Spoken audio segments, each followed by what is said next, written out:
6 ماہ بعد 14ویں کی رات تھی۔ آسمان پر آدھا چاند جگمگا رہا تھا۔ اس کی روشنی اتنی تھی کہ ہر جگہ روشنی ہی روشنی تھی، یوں جیسے دن کا سا سما ہو۔ وہ چاند کو بیزاری سے دیکھتا بے چینی سے کسی کی تلاش میں تھا، جب اچانک وہ اس کی کھلکھلاہٹ پر چونک گیا۔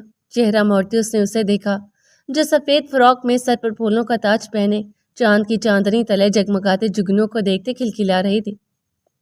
این وہ زیر لب مسکرایا۔ اس کی طرف قدم بڑھاتے اس کی مسکراہٹ گہری ہو رہی تھی۔ وہ جو جگنوں کے ساتھ اٹکلیاں کرنے میں مصروف تھی، اسے اپنی طرف بڑھتے دیکھ بے ساختہ نفی میں سر ہلا گئی۔ چہرے کی مسکراہٹ پھیکی پڑی تھی۔ وہ لب دباتی پیچھے کی طرف قدم لینے لگی۔ وہ جیسے جیسے اس کی طرف قدم بڑھا رہا تھا، وہ اس سے اتنی ہی دور جاتی جا رہی تھی۔ این وہ پریشان ہو گیا۔ این رکیں، وہاں مت جائیں، پیچھے گہرائی ہے، واپس آئیں میرے پاس۔ وہ اس کی طرف ہاتھ بڑھاتا بولا، جبکہ وہ آنکھوں میں نمی لیے اسے دیکھ رہی تھی۔ اس کے ہاتھ بڑھانے پر وہ معصومیت سے اسے دیکھتی اپنا ہاتھ آگے بڑھا گئی، جبکہ قدم ابھی بھی پیچھے کی طرف لے رہی تھی۔ رکیں اور پیچھے مت جائیں، پیچھے۔ وہ ابھی بول رہا تھا جب وہ پیچھے کو قدم لیتی لڑکھڑا کر گہرائی میں جا گری۔ شاہ اس کی چیخ بے ساختہ تھی۔ تہجد کی نماز ادا کرتی روحا ماما نے چونک کر اسے دیکھا۔ این رکیں، وہاں مت جائیں، واپس آئیں میرے پاس۔ نہیں، رکیں۔ وہ سر ادھر سے ادھر پٹکتا بڑبڑا رہا تھا۔ این جب ایک چیخ کے ساتھ وہ جھٹکے سے اٹھ بیٹھا، پسینے سے شرابور ہوتے ہوئے گہری سانسیں بھرنے لگا۔ مرتسم، روحا ماما جلدی سے اس کی طرف پڑی۔ کیا ہوا بچے، پھر سے کوئی برا خواب دیکھا؟ وہ اس کے بال سہلاتی فکر مندی سے اسے دیکھتی بولی۔ میر بچے پانی پیو۔ وہ زبردستی اس کے منہ سے گلاس لگا گئی۔ اس نے 2 ہی گھونٹ لیتے واپس رکھ دیا۔ مرتسم، انہوں نے اسے پکارا، جبکہ وہ پچھلے 6 ماہ کی طرح آج بھی انہیں جواب دیے بغیر خاموشی سے ان کے قریب سے اٹھتا واش روم کی طرف بڑھ گیا۔ کچھ دیر بعد وہ واپس آیا تو سفید شلوار قمیض میں تھا۔ چہرہ ابھی بھی گیلا تھا، وہ شاید وضو کر کے آیا تھا۔ روحا ماما جانتی تھی وہ تہجد کے لیے جا رہا ہے۔ وہ بس اسے دیکھتی رہی، جو ان کی طرف دیکھے بغیر باہر کی طرف بڑھ گیا۔ اس کے جانے کے بعد گہری سانس لیتے وہ اٹھ کر اپنی ادھوری دعا مانگنے لگی۔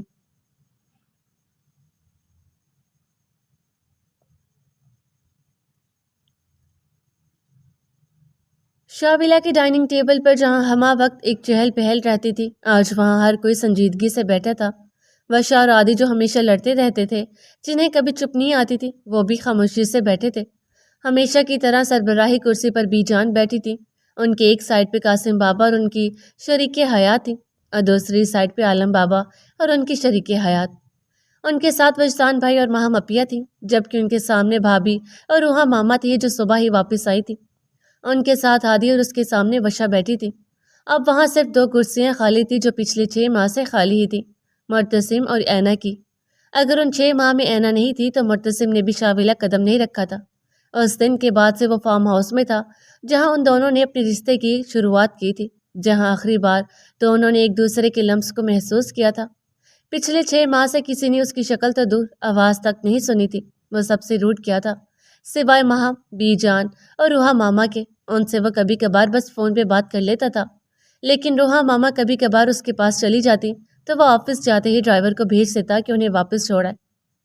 وہ ان کا وہ مرتسم رہا ہی نہیں تھا جس کے چہرے پر ہر وقت ایک نرم مسکراہٹ رہتی تھی، لیکن اب اس کے چہرے پر ہمہ وقت ایک سرد پن چھایا رہتا تھا۔ آنکھوں میں وحشت ناچتی تھی۔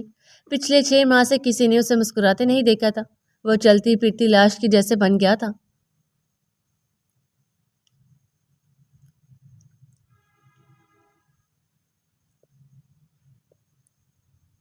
نشا اس کی سیکرٹری باہر کھڑی اپنی سلامتی کی دعائیں مانگ رہی تھی جب اس کی دھار سے اچھلی۔ جی سر۔ تیزی سے اندر داخل ہوتے اس نے گھبرا کر اسے دیکھا۔ کیا ہے یہ سب؟ مرتسم نے اس کے سامنے فائل پھینکتے غصے سے اسے دیکھا۔ نشا 2 قدم ڈر کے پیچھے ہوئی۔ اس میٹنگ کی اپڈیٹ کس نے دینی تھی مجھے؟ کس لیے رکھا ہے تمہیں؟ تمہاری وجہ سے اتنا بڑا لاس ہوتے ہوتے رہ گیا۔ اگر کام نہیں کرنا تو گھر بیٹھو، مجھے اپنے آفس میں فضول لوگ نہیں چاہیے۔ وہ دھاڑا تھا۔ سر لیکن یہ فائل تو اینا میڈم لے کر گئی تھی، انہوں نے کہا تھا وہ آپ کو۔ انف۔ اینا کا نام سنتے اس کے چہرے کی سختی پل میں غائب ہوئی تھی۔ وہ رخ موڑ گیا، نشا کو جانے کا اشارہ کرتے ہوئے کھڑکی میں آ کھڑا ہوا۔ اس نے بمشکل اپنی سرخ ہوتی آنکھوں کو بہنے سے روکا تھا۔ نچلا لب دانتوں تلے دباتے اس نے خود پر ضبط کرنے کی کوشش کی تھی۔ این زیر لب اس کا نام لیتے اس نے آنکھیں موند لی۔ آہستہ آہستہ اس کے لب مسکراہٹ میں ڈلنے لگے۔ وہ تنہائی میں یہی تو کرتا تھا، آنکھیں موندتے اسے یاد، اس کا چہرہ سامنے آتے ہی اس کے لب مسکرا پڑتے۔ بس بس میرا بچہ بس، ماما ابھی آ جائیں گے بس۔ وہ مسلسل اسے بہلا رہا تھا، لیکن اس نے بھی قسم کھائی تھی جب تک ماں نہیں آئے گی وہ بھی چپ نہیں ہوگی، اس لیے گلا پھاڑ کے رو رہی تھی۔ زر یار کہاں رہ گئی، جلدی آؤ، اس سے اپنا گلا پھاڑ لینا ہے، وہ اونچی آواز میں بولا۔ کیا ہو گیا اسے بھائی، کیوں رو رہی ہے یہ؟ زرنور سے پہلے ہی وہ بھاگتی آئی تھی۔ ادھر مجھے دے۔ احتیاط سے اس کے ہاتھ سے 3 ماہ کی ایزل کو پکڑتے اس نے اپنی گود میں لیا اور ادھر غازی کا منہ کھل گیا، کیونکہ وہ اس کی گود میں آتے ہی چپ کر گئی تھی۔ یہ چیٹنگ ہے، میری گود میں اس کو کون سے کانٹے چپتے ہیں ہمیشہ، وہ منہ بناتا بولا۔ مہر نے مسکراہٹ دباتے اسے دیکھا۔ یہ تو آپ ہی جانے، وہ مسکرائی تھی۔ غازی اسے مسکراتا دیکھ پرسکون ہو گیا۔ نہیں، آج سے تم مجھے یہ بتا ہی دو کہ آخر کیا ہے ایسا تمہاری گود میں جو یہ تمہارے پاس آتے ہی کھلکھلانا شروع کر دیتی ہے۔ غازی اس کی کھلکھلاہٹ پر نثار ہوتا اس کے چھوٹے سے ہونٹ چومتا بولا۔ یہ تو ایزل اور پپھو کا سیکرٹ ہے جو ہم کسی کو نہیں بتائیں گے، ہے نا ایزل؟ وہ اس کے گال چومتے بولی تو ایزل نے بھرپور خوش ہوتے ہاتھ پاؤں مارے تھے۔ آخر کو اس کی پپھو کی توجہ مل گئی تھی، جس کے لیے ویسے گلا پھاڑ کے رو رہی تھی۔ لیکن غازی کو لگ رہا تھا کہ وہ زرنور کے لیے رو رہی ہے جو اس کا فیڈر بنانے گئی تھی۔ یہ لو بھائی، یہ بوٹل، اب اس کو تم ہی پلاؤ، اب تو یہ ہم دونوں میں سے کسی کو دیکھے گی بھی نہیں، اس کو پپھو جو آ گئی ہے۔ زرنور ہفگے سے ایزل کو دیکھتی بولی تو مہر مسکراتی نفی میں سر ہلاتی اس کے ہاتھ سے بوتل لے گی۔ چلو آپ پپھو، آپ کیوں، یمی ہمیشہ دودھ دیں گی، پھر ہم مزے سے سوئیں گے، اوکے؟ وہ سرگوشی میں اس سے باتیں کرتے اپنے کمرے میں لگی، جبکہ اس کے چہرے پر مسکراہٹ دیکھتے غازی آسودگی سے مسکرا دیا۔ ایزل کے ساتھ ہی صحیح، خوش تو رہتی ہے نا غاز؟ زرنور اس کے کندھے پر سر رکھتے آسودگی سے مسکراتے بولی۔ غازی نے اس کے ماتھے پر بوسہ دیتے بس ہنکارا بھرا۔ 3 ماہ پہلے ہی 8ویں منتھ میں ہی ایزل کی آمد نے ان سب کے بیچ خوشیاں بھر دی تھی۔ غازی نے جب اسے پہلی بار دیکھا وہ رو دیا تھا۔ وہ ہو بہو اس کی جیسے ہی تھی، اس کا ایک ایک نقش غازی کے جیسا تھا، سوائے اس کی آنکھوں کے جو زرنور جیسی تھی ہیزل گرین، جس سے وہ کانچ کی گڑیا لگتی تھی۔ کوئی یہ نہیں کہہ سکتا تھا کہ وہ مہر پر گئی ہے یا غازی پر، کیونکہ ان کے نقوش بھی ایک جیسے تھے۔ آخر میں وہ یہ کہہ کے بات ختم کر دیتے کہ وہ اپنی دادی جیسی ہے۔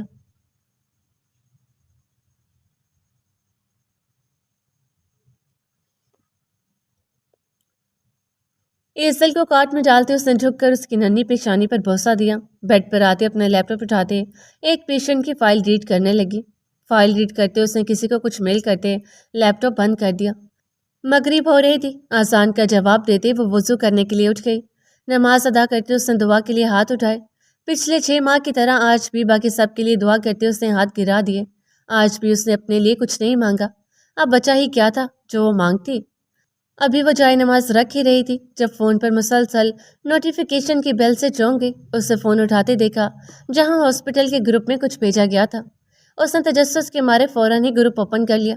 اس کی کسی کولیگ نے اپنے کرش کی پریس کانفرنس کی ویڈیو سینڈ کی تھی، لیکن سامنے فون پر چمکتی ویڈیو نے اسے ساکت کر دیا۔ آج پورے 6 ماہ بعد وہ اسے دیکھ رہی تھی، چاہنے کے باوجود وہ نظریں نہیں ہٹا پائی۔ تو پہلے سے زیادہ پرکشش ہو گیا تھا یا شاید اسے لگ رہا تھا۔ وائٹ اور بلو 3 پیس میں چہرے پر سر تاثرات سجائے سپاٹ انداز میں میڈیا کو جواب دے رہا تھا۔ وہ بےتابی سے اس کا ایک ایک نقش دیکھنے لگی، اس کی آنکھیں اس کے نقش نقش کو چومنے لگی۔ وہ ویسا نہیں لگ رہا تھا جیسا وہ اسے چھوڑ کر آئی تھی، یہ تو کوئی اور ہی تھا۔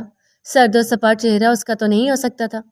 اس کے چہرے پر تو ہمہ وقت ایک نرم مسکراہٹ رہتی تھی، چاہے وہ کتنا ہی سنجیدہ کیوں نہ ہو۔ آنکھوں میں نرمی ہی رہتی تھی، لیکن جو سامنے تھا وہ کون تھا؟ سرمئی آنکھیں جن کے گرد ہلکے وہ یہاں سے بھی دیکھ سکتی تھی، نرم تاثرات والا چہرہ سپاٹ تھا، بال جو سلیقے سے سیٹ رہتے تھے ماتھے پر بکھرے ہوئے تھے جو اسے اور جازب بنا رہے تھے۔ کشادہ پیشانی پر 2 بال تھے جو اس نے آج تک اس کے ماتھے پر نہیں دیکھے تھے۔ انابی ہونٹ سیاہ مائل ہو رہے تھے، شاید وہ سگریٹ بہت زیادہ پیتا تھا۔ اس کی ہلکی بیئرڈ اب کافی بکھری ہوئی سی تھی۔ وہ خود سے اتنا لاپرواہ کیوں ہو گیا تھا؟ شاید وہ خود پر دھیان نہیں دیتا تھا۔ وہ یک ٹک اسے دیکھتی سوچی جا رہی تھی جبکہ اس کے فون کی سکرین اس کے آنسوؤں سے پوری طرح بھیگ چکی تھی۔ وہ اسے دیکھنے میں مگن تھی جب کسی رپورٹر نے اس سے کچھ پوچھا اور اس نے تحمل سے اس کی بات سنی اور پھر سرمئی آنکھیں اٹھاتے سامنے دیکھا۔ مہر کے ہاتھ کپ کپا گئے اس کی آنکھوں کی سرخی اور وحشت دیکھتے۔ اسے لگا جیسے ان سرمئی آنکھوں نے اسے دیکھا ہو۔ اس نے گھبرا کر موبائل پھینک دیا اور ہاتھوں میں چہرہ چھپاتی پھوٹ پھوٹ کر رو دی۔ وہ چاہے جو بھی کہہ لے، لیکن وہ اس کے معاملے میں بے بس تھی اور شاید ہمیشہ رہنے والی تھی۔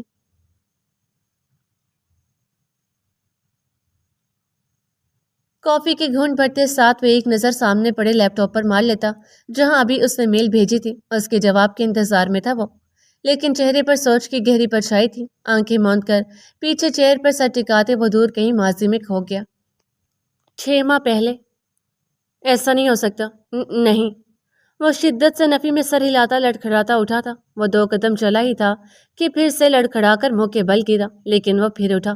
بمشکل آئی سی یو کے کمرے تک پہنچتے وہ اس کے قریب آیا۔ وہ سفید چہرے کے ساتھ پرسکون نیند سو رہی تھی۔ این وہ زیر لب بڑبڑاتے اس کے قریب پہنچا۔ جانب اس کے ٹھنڈے پڑتے ہاتھ اپنے ہاتھ میں لیتا وہ اس کے قریب جھکا۔ جانب تنگ کریے نا مجھے، وہ اس کے ماتھے پر بوسہ دیتا سرگوشی میں بول رہا تھا۔ آنسو ٹوٹ کر اینا کے چہرے پر گر رہے تھے۔ سوری جانب، میں نے آپ کو بہت ہرٹ کیا ہے نا، اس لیے اب آپ مجھے تنگ کریے نا۔ جانب آئی ایم سوری، آپ مجھے کوئی بھی سزا دے لیں لیکن ایسے تنگ مت کریں۔ چلیں اٹھیں، شاباش۔ وہ اس کے چہرے کے نقش نقش کو لبوں سے چھوتا سرگوشیاں کر رہا تھا۔ غازی جو خود ساکت کھڑا تھا وہ اندر کی طرف بھاگا۔ این اٹھے نا، وہ اس کے وجود کو جھنجھوڑ گیا، لیکن وہ بے سود پڑی تھی۔ ڈاکٹرز افسوس سے اسے دیکھ رہے تھے۔ این وہ پھر سے اس کے چہرے پر جھکا جب کسی نے پکڑ کر اسے پیچھے کھینچا۔ غازی نے اسے بازو سے پکڑ کر کھینچتے پیچھے گرایا تھا۔ وہ اوندھے منہ زمین پر گرا تھا۔ خبردار، خبردار، جو تم نے ہاتھ بھی لگائے میری بہن کو، وہ دھاڑا تھا۔ حسن بابا عالم کے ہاتھ جھٹکتے اس کے بے جان وجود کے پاس آئے تھے۔ مرتسم کو جیسے فرق نہیں پڑا، وہ پلٹ کر پھر سے اینا کو دیکھنے لگا۔ وہ اٹھا لیکن غازی کے بھاری مکے نے اسے پھر سے گرنے پر مجبور کر دیا۔ آج تمہاری وجہ سے، صرف اور صرف تمہاری وجہ سے میری بہن اس حالت میں ہے۔ جب نبھا نہیں سکتے تو پھر محبت کی ہی کیوں؟ گھر کی عورتیں سہم کر ایک سائڈ کھڑی انہیں دیکھ رہی تھی۔ وہ پے در پہ اس سے مکے مارتے دھاڑا تھا۔ اس کی آواز بھیگتی جا رہی تھی۔ وجدان بھائی اور ولی نے بمشکل ان دونوں کو الگ کیا تھا، جبکہ غازی آپے سے باہر ہو رہا تھا۔ تمہاری وجہ سے میری بہن مر گئی، سالوں بعد وہ مجھے ملی بھی تو صرف تمہاری وجہ سے وہ پھر سے بچھڑ گئی مجھ سے۔ وہ وجدان بھائی کی گرفت سے نکلنے کی کوشش کرتا چیخ رہا تھا۔ ڈاکٹرز جو غازی اور مرتسم کو وہاں سے لے جانے کا کہتے اینا کی ڈیڈ باڈی کو وہاں سے باہر لے جانے لگے تھے، جب نرس کے چیخنے کی آواز پر سب ساکت ہوئے۔ Doctor she is alive! اینا کے وجود نے جھٹکا کھایا تھا۔ این مرتسم اتنی مار کھانے کے باوجود اس کی طرف لپکا تھا۔ پلیز آپ سب باہر جائیں، پلیز لے کے جائیں انہیں، نرس نے وجدان کو کہا تھا، جو بمشکل غازیان اور مرتسم کو گھسیٹ کر وہاں سے باہر لے کر گئے تھے۔ اس کا وجود جھٹکے کھا رہا تھا، پھر یک دم ساکت ہو گیا۔ تیز تیز سانس لیتے اس کی سانسیں نارمل ہوتی چلی گئیں۔ کچھ دیر بعد ڈاکٹر باہر آئے۔ مبارک ہو، آپ لوگوں کی دعائیں رنگ لے آئی ہیں، وہ زندہ ہیں، ڈاکٹر نے حیران کن لہجے میں کہا تھا۔ الحمدللہ، سب کے منہ سے ایک ساتھ نکلا تھا۔ لیکن پھر آپ نے پہلے کیوں ایسا کہا؟ کیا آپ کو اتنی بھی سمجھ نہیں کہ پیشنٹ زندہ ہے یا مردہ؟ وجدان بھائی غصے سے بولے تھے۔ دیکھیے، اس میں ہماری کوئی غلطی نہیں ہے۔ اکثر پیشنٹس کی باڈی بالکل فریز ہو جاتی ہے، ان کی سانس رک جاتی ہے، وہ موت کے بالکل قریب جا کر واپس آتے ہیں۔ اکثر پیشنٹس کے ساتھ ایسا ہوتا ہے، جب وہ خود کو مردہ سمجھتے ہیں تو ان کی باڈی ویسے ہی ریئیکٹ کرتی ہے، لیکن اصل میں وہ زندہ ہوتے ہیں۔ آئی تھنک انہوں نے جب ان کے وجود کو جھنجھوڑا تو ان کی سانسیں پھر سے چلنے لگی تھی، وہ پیشہ ورانہ انداز میں کہتے مرتسم کی طرف اشارہ کر کے، جو گھٹنوں کے بل سر جھکائے بیٹھا تھا۔ میری بیٹی زندہ ہے، میری مہر زندہ ہے، یا اللہ تیرا لاکھ لاکھ شکر ہے۔ حسن بابا پھوٹ پھوٹ کر روتے سجدے میں گر گئے۔ غازی سپاٹ نظروں سے انہیں گھورتا رہا۔ ویسے تو خطرے سے باہر ہیں، لیکن کب تک یہ میں نہیں کہہ سکتا۔ اس بار تو کسی معجزے نے ہی انہیں بچایا۔ اگر دوبارہ انہیں کسی بھی قسم کی ٹینشن یا سٹریس ہوا تو دوبارہ بھی ایسا ہو سکتا ہے، لیکن ہر بار معجزے نہیں ہوتے۔ انہوں نے سختی سے کہا تھا، کیا میں مل سکتا ہوں؟ غازی نے بے چینی سے پوچھا۔ فی الحال تو وہ بے ہوش ہیں، ہم انہیں جنرل وارڈ میں شفٹ کر دیں گے، تب آپ مل سکتے ہیں۔ ایکسکیوز می، ڈاکٹر کہتا جا چکا تھا۔ عائشہ ماما جو بے ہوش تھیں، ماں بمشکل انہیں ہوش میں لائی تھی اور مہر کی زندہ ہونے کی خوشخبری دی تھی۔ وہ پاگلوں کی طرح وہاں سے بھاگی تھی۔ میری بیٹی کہاں ہے؟ میری بیٹی حسن، میری مہر زندہ ہے، آپ نے سنا نا؟ آپ چلیں، مجھے اس کے پاس لے چلیں۔ وہ خوشی سے حسن صاحب کا بازو جھنجھوڑتے کہہ رہی تھی۔ کون سی بیٹی؟ غازی کی سپاٹ آواز پر سب نے چونک کر اسے دیکھا۔ کس بیٹی کی بات کر رہی ہیں آپ؟ وہ بیٹی جسے ساری زندگی آپ جائز ہوتے ہوئے بھی جائز کا حق نہیں دلا سکی۔ وہ تنزیہ نظروں سے انہیں دیکھتا بولا تھا۔ عائشہ نے بھی ساختہ نفی میں سر ہلایا۔ آپ میری بیٹی تو کرتی رہیں، لیکن کبھی اس بیٹی کے حق میں بول نہ سکیں۔ آپ تو شاہد تھیں مہر کے جائز ہونے کی۔ آپ جانتی تھی میرے باپ نے نکاح کیا تھا میری ماں سے، اس کے باوجود کیوں چپ رہیں آپ؟ کیوں؟ آخر کیوں؟ وہ چیخا تھا۔ اس سے اچھا ہوتا وہ وہیں مر جاتی۔ جائز ہوتے ہوئے بھی ناجائز کہلانا، اس کا مطلب سمجھتی ہیں آپ؟ وہ تکلیف، وہ درد سمجھتی ہیں آپ؟ وہ دکھ اور تکلیف سے انہیں دیکھتا بول رہا تھا۔ ماں مپیا اور ماما نے تعصب سے انہیں دیکھا تھا۔ اور آپ؟ باپ کہتے ہیں نا آپ خود کو مہر کا؟ بھائی تھے نا آپ ہرلین شاہ کے؟ کم از کم ایک بار تو ان سے جاننے کی کوشش کی ہوتی۔ کم از کم ایک بار تو پوچھا ہوتا ان سے، ان کی خوشی جانی ہوتی۔ کیوں آخر ایک عورت کو ہی رسم و رواج کی زنجیروں میں باندھ دیا جاتا ہے؟ کیا ان کا کوئی حق نہیں تھا اپنی مرضی سے اپنا ہم سفر منتخب کرنے کا؟ وہ حسن بابا پر چیخا نہیں تھا۔ ماں کو یاد کرتے اس کا لہجہ رند گیا تھا، آواز دھیمی ہوتی چلی گئی تھی۔ آپ بھی تو آخر بیٹی کے باپ ہیں، آپ کو ذرا برابر بھی رحم نہیں ہے میری بہن پر سوتن کا سایہ لاتے ہوئے؟ ایک بار سوچا ہوتا کہ وہ آپ کو باپ کہتی ہے اپنا، ایک بار اسے اپنی بیٹی مانا تو ہوتا۔ وہ قاسم بابا کو دیکھتے دھاڑا تھا جو شرمندگی سے سر جھکا گئے۔ ولی اور عالم نم آنکھوں سے مہر مشاع کے محافظ کو دیکھ رہے تھے جو آج تک وہ خود نہ بن پائے تھے۔ اور تم؟ اس نے نیچے گرے مرتسم کو دیکھا۔ تم نے محبت کی تھی نا اس سے، نکاح میں لیا تھا نا اس سے، پھر کیوں؟ آخر اس کے ہوتے ہوئے بھی دوسری شادی رچانے چلے تھے۔ اگر کرنی ہی تھی تو میری بہن کو کیوں اپنایا؟ کیوں اسے پیار محبت کا جھانسا دیا؟ وہ حسن بابا سے سب جان چکا تھا اس بارے میں۔ کیا نہیں جانتے کہ عورت شراکت داری برداشت نہیں کرتی؟ عورت وہ بھی جو تم پہ جان چھڑکتی ہو۔ آخر کس چیز کی کمی رہ گئی تھی میری بہن کے پیار میں؟ وہ مرتسم کا گریبان پکڑتا گرایا تھا۔ خدا کی قسم، اگر میری بہن کا دل تمہارے لیے نہ دھڑکتا ہوتا نا تو میں تمہیں زندہ کر دیتا۔ دفع ہو جاؤ یہاں سے، اپنی شکل گم کر لو اس سے پہلے کہ میں تمہارے چہرے کا نقشہ بگاڑ دوں۔ وہ اسے دھکا دیتا بولا تھا۔ مرتسم اسے نہیں سن رہا تھا۔ اس کی ساکت نظریں دروازے پر تھی جس کے پار اس کی زندگی سانسیں لے رہی تھی۔ آپ سب لوگ بھی خدا کے لیے چلے جائیں یہاں سے، بہت برباد کر دیا آپ نے میری بہن کو۔ اب اور نہیں، میری عین ہے وہ، میں انہیں چھوڑ کر نہیں جاؤں گا۔ ولی اور ارسل اسے زبردستی اٹھانے لگے تھے۔ وہ جانتے تھے کہ غازی کا غصہ جائز ہے، لیکن مرتسم ان کے ہاتھ جھٹکتا چلایا تھا۔ غازی نے تیز سے اسے دیکھا۔ میری بات کان کھول کر سن لیں آپ سب، وہ مہر ماں حسین شاہ تھی، آپ کی بیٹی، جسے آپ نے جیتے جی مار دیا۔ وہ عین تھی تمہاری اینا جو آج یہاں مر گئی۔ اب اگر کوئی زندہ ہے تو وہ نہ آپ کی بیٹی ہے نہ تمہاری بیوی ہے۔ وہ حسن بابا اور مرتسم کو دیکھ کر غصے سے چلایا۔ جو زندہ ہے وہ نعمت علی شاہ کی پوتی ہرلین شاہ کی بیٹی اور غازیان شاہ کی بہن ہے، مہرمہ حدید شاہ ہے وہ تیز سے دھاڑا تھا۔ آپ سب میں سے کسی کا بھی کوئی حق نہیں ہے اس پر، چلے جائیں یہاں سے۔ وہ غصے میں تھا، شدید غصے میں۔ سب نے ساکت ہوتے اسے دیکھا تھا۔ اس کا غصہ سمجھتے وہ وہاں سے چل دیا۔ چلے بابا، میں آپ کو پھر لے آؤں گا۔ وہ ابھی بہت غصے میں ہے، وہ نہیں ملنے دے گا آپ کو مہر سے۔ عالم زبردستی حسن شاہ اور عائشہ بیگم کو وہاں سے لے جانے میں کامیاب ہوا تھا۔ ماں مپیا نے بے بسی سے مرتسم کو دیکھا۔ ارسل اور ولی انہیں تسلی دیتے مرتسم کی طرف بڑھے تھے۔ چل میر، ارسل نے اس کا بازو پکڑا۔ کہاں؟ نہیں، میں نہیں جاؤں گا، مجھے عین کے پاس رہنا ہے۔ وہ اس سے اپنا بازو چھڑواتا اسے گھورتا بولا تھا۔ غازی نے آگے بڑھتے اس کا گریبان پکڑا۔ میں بھی دیکھتا ہوں کیسے جاتے ہو تم میری بہن کے پاس۔ وہ اسے گریبان سے گھسیٹ رہا تھا۔ مرتسم کا دماغ معاف ہو رہا تھا۔ غازی نے پہلے ہی اسے مار مار کے ادموا کر دیا تھا، باقی کی رہی صحیح کسر ذہنی دباؤ نے پوری کر دی تھی۔ غازی اسے گھسیٹتا سیڑھیوں کی طرف لے جا رہا تھا جب وہ ریت کی مانند اس کے ہاتھوں سے پھسلتا سیڑھیوں سے نیچے گرتا چلا گیا۔ مرتسم! ولی اور ارسل چیخے تھے، جبکہ وہ خون سے لت پت ہوتے وجود کے ساتھ بھی مسکرا دیا۔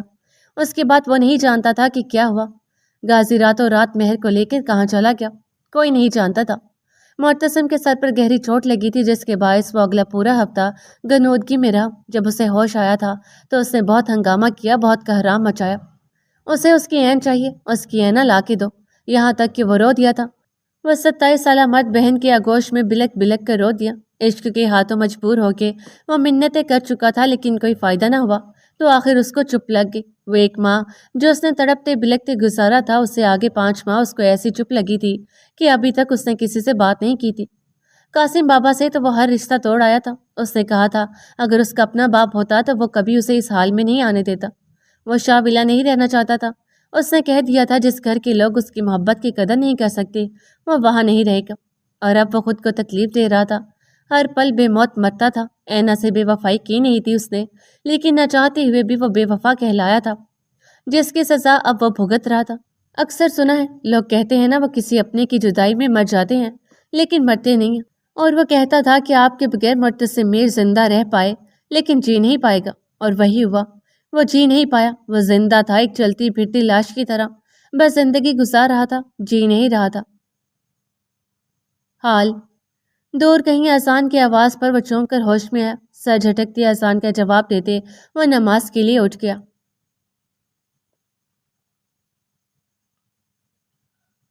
وہ روتے روتے کب سو گئی اسے پتہ ہی نہیں چلا، اس کی آنکھ کھلی تو 11 ہو رہے تھے۔ اس نے کاٹ میں دیکھا جہاں ایزل نہیں تھی، وہ جانتی تھی غازی اسے دیکھنے آیا ہوگا تو وہ ایزل کو لے گیا ہوگا۔ نیند تو اسے اب بھی نہیں آ رہی تھی، اس لیے وہ لیپ ٹاپ لے کر بیٹھ گئی۔ سکرولنگ کرتے اچانک اس کی نظر عادی کی پروفائل پر پڑی، نہ چاہتے ہوئے بھی اس کا ہاتھ پروفائل پر لگ گیا، لیکن وہاں 6 ماہ پہلے آخری پوسٹ کی گئی تھی۔ اس کے بعد سے اب تک وہاں کوئی اپڈیٹ نہیں تھی۔ گہری سانس بھرتے اس نے لیپ ٹاپ بند کر دیا۔ اس نے سونے کی کوشش کی لیکن نیند نہیں آئی۔ وہ اٹھ کے کھڑکی میں آ گئی۔ سمندر کی ٹھنڈی ہوا نے اس کے بے چین وجود کو ذرا سا پرسکون کیا تھا۔ اچانک اس کی نظر چاند پر پڑی، جس کی روشنی آج بہت ماند تھی۔ بہت اداس لگ رہا تھا آج چاند اسے، شاید وہ خود اداس تھی تو اسے چاند بھی اداس لگ رہا تھا۔ کھڑکی سے سر ٹکاتے وہ چاند کو دیکھتی 6 ماہ پہلے کے مناظر میں کھو گئی۔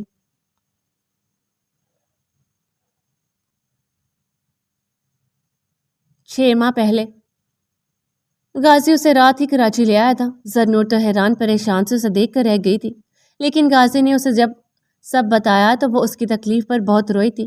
مہر کے روم کو پوری طرح سے اس نے ہاسپٹل بنا دیا تھا۔ 15 دن تک تو وہ نیم بے ہوش ہی رہی۔ اس کو ذہنی اور جسمانی اتنی کمزوری تھی کہ اس کا دماغ کام نہیں کر پا رہا تھا۔ 15 دن بعد جب وہ مکمل ہوش میں آئی تھی تو اس نے غازی کو دیکھتے ہی اسے پہچاننے سے انکار کر دیا تھا۔ کون ہے آپ؟ میں نہیں جانتی، پلیز مجھے بخش دیں۔ میں نے کیا بگاڑا ہے آپ کا؟ کیوں ہر کوئی میری زندگی کو عذاب بنانے پر تلا ہے؟ غازی کو دیکھتے وہ پھوٹ پھوٹ کر روتے چلائی تھی۔ مہر میری جان، میں ہوں آن، تمہارا آن بھائی۔ میں اپنی گڑیا کو کیوں کوئی تکلیف دوں گا؟ نہیں میرا بچہ، اب تکلیف کے دن گزر گئے، میں اب تمہیں کوئی کانٹا بھی نہیں چکنے دوں گا میرا بچہ۔ وہ اسے اپنی آغوش میں بھرتا اس کا سر چومتا بہلا رہا تھا۔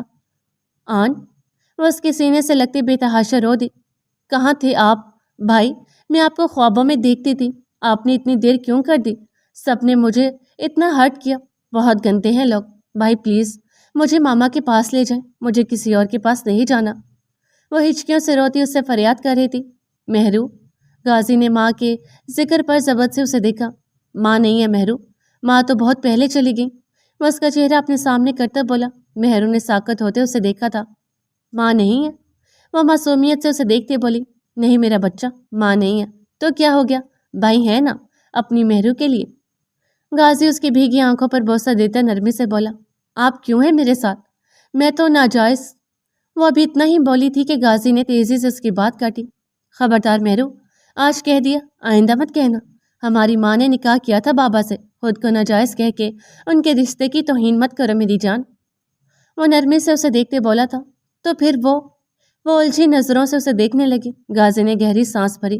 وہ اسے سب کچھ بتاتا چلا گیا۔ وہ بہت برے ہیں، انہوں نے ساری زندگی مجھ سے اتنی نفرت کی ہے۔ میں سمجھتی تھی کہ شاید میری ہی کوئی غلطی ہے، لیکن وہ تو ہے ہی برے۔ غازی کے چپ ہونے پر وہ ذوالفقار شاہ کے بارے میں سنتے غصے سے بولی تھی۔ بس میری جان، بھائی آگے ہے نا، اب کوئی آپ کو سخت نظر سے دیکھے گا بھی نہیں۔ غازی نرمی سے اسے خود سے لگاتے بولا۔ بھائی، ماں بابا کی کوئی تصویر ہے آپ کے پاس؟ وہ کچھ دیر بعد اس سے بولی تو غازی نرمی سے مسکرا دیا۔ 1 منٹ۔ وہ اس کے سر پہ بوسہ دیتا اٹھا۔ کچھ دیر بعد وہ واپس آیا تو اس کے ہاتھ میں ایک لفافہ تھا۔ لو۔ مہر کے سامنے لفافہ کرتے اس نے اسے کھولنے کا اشارہ کیا۔ مہر نے لفافہ چاک کرتے کھولا۔ اس میں سے کئی تصاویر نکلی تھیں۔ وہ اس تصویروں میں اس لڑکی کو دیکھتی ساکت ہوئی تھی۔ اس نے بے یقینی سے چہرہ اٹھاتے سامنے آئینے میں اپنا عکس کو دیکھا اور پھر غازی کو، جو اس کا چہرہ دیکھ مسکرا دیا۔ یہ سچ ہے، تم ہو بہو ماں جیسی ہو۔ کوئی اگر تمہیں دیکھے تو کہے گا یہ تو ہرلین شو ہے۔ آج اگر ماں ہوتی تو سب کہتے آپ دونوں جڑوا بہنیں ہیں۔ وہ نرمی سے مسکراتا بولا۔ اس کے مسکرانے سے چہرے پر ڈمپل گہرے ہوئے تھے۔ میں ہی کیوں، آپ بھی تو ہیں۔ وہ تصویر میں ہرلین شاہ کے گالوں پر پڑتے ڈمپل کو دیکھتے ٹرانس کسی کیفیت میں بولی۔ ہم دونوں ہی ماں کی کاپی ہیں۔ وہ نرمی سے مسکرایا تھا۔ کتنی ہی دیر وہ دونوں اپنے بچپن کی باتیں یاد کرتے رہے۔ غازی اسے کبھی کچھ بتاتا تو کبھی کچھ۔ جب اینا کو زرنور کا پتہ چلا تو وہ غازی کے لیے بہت خوش ہوئی تھی۔ اس کی زرنور کے ساتھ اچھی دوستی ہو گئی تھی۔ غازی کے رات کو آتے ہی وہ دونوں بہن بھائی مل کر بچپن کی یادیں تازہ کرتے تھے۔ غازی اچانک کبھی بھی اس کے بچپن کی کوئی بات کر دیتا تو وہ پھیکا سا مسکرا دیتی، لیکن ایزل کے آنے کے بعد وہ کھل کے مسکرانے لگی تھی۔ اسے ایزل میں ہانم دکھتی تھی۔ اسے بچے تو بہت پسند تھے، لیکن ہانم اور ایزل میں تو اب اس کی جان بسنے لگی تھی اور وہ دونوں ہی اس سے بہت اٹیچ ہو گئی تھی۔ 4 ماہ پہلے ہی اس نے وہیں ایک ہاسپٹل جوائن کر لیا تھا۔ خود کو کام میں مصروف کرتے سب کو بھلانا چاہتا۔ وہ ایکٹ کرتی تھی کہ وہ خوش ہے، سب کو بھول گئی ہے، لیکن وہ جانتی تھی نہ وہ بھولی ہے نہ وہ کبھی کسی کو بھلا سکے گی۔ اور رہی بات معتصم کی، تو وہ تو اس کی رگ رگ میں بسا تھا، اسے کیسے بھول سکتی تھی وہ؟